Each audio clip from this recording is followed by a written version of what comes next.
So ayan guys, yung mga nakatambak na kahoy, yan yung mga naipon kahapon, no? Ayan.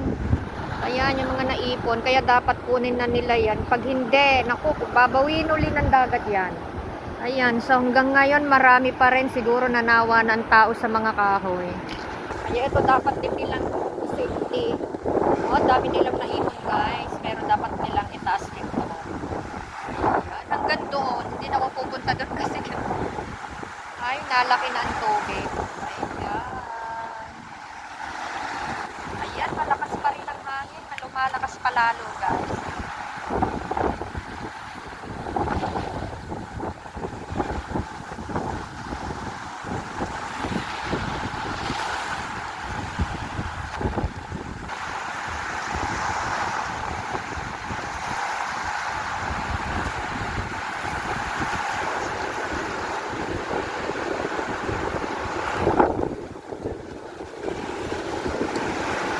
Ay, lakas ng hangin.